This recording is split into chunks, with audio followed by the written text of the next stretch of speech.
Hi అండి.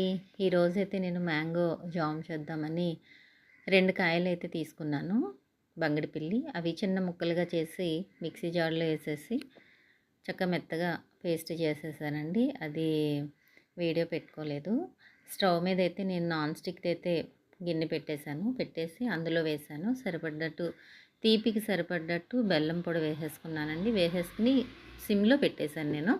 అది మగ్గుతూ ఉంది. ఈ లోపైతే పాపకి నాకు టీ అయితే వడపట్టేసాను. ఇందులో మసాలా ఏసి పెట్టాను. టేస్ట్ అయితే చాలా బావుంటుంది టీయ. కావలిస్తే కనుక మసాలా పొడి కామెంట్ చేయండి, పెడతాను. ఇదైతే దగ్గరికొచ్చేస్తుంది. ఇందులో కూడా ఒక్క స్పూన్ నేను కార్న్ ఫ్లోర్ వాటర్‌లో కలుపుకొని అది కూడా వేసుకున్నానండి. దగ్గరగా వస్తుంది. ఒక 10 నిమిషాలు మనం అలా సిమ్‌లో పెట్టేసుకొని అలా కలుపుతూ ఉంటే దగ్గరికొచ్చేస్తుంది. అలా కలుపుతూనే ఉండాలి. ఆపకండి. అలా గట్టిపడుతూ వస్తుంది చిక్కగా. చూసారు కదా! టేస్ట్ అయితే చాలా బావుంటదండి. ఇదిగోండి అది చల్లారిపోయింది. చల్లారబెట్టేసాక సీసాలో వేసేసుకుంటే ఇది ఫ్రిడ్జ్‌లో ఉంచుకొని తింటే ఒక నెల రోజుల పాటు చాలా బావుంటుందండి. టేస్ట్ అయితే చాలా బావుంటుంది.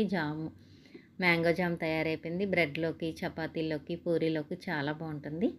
మీకు కావాల్సితే ఒకసారి ట్రై చేయండి. టేస్ట్ అయితే చాలా బావుంటుంది.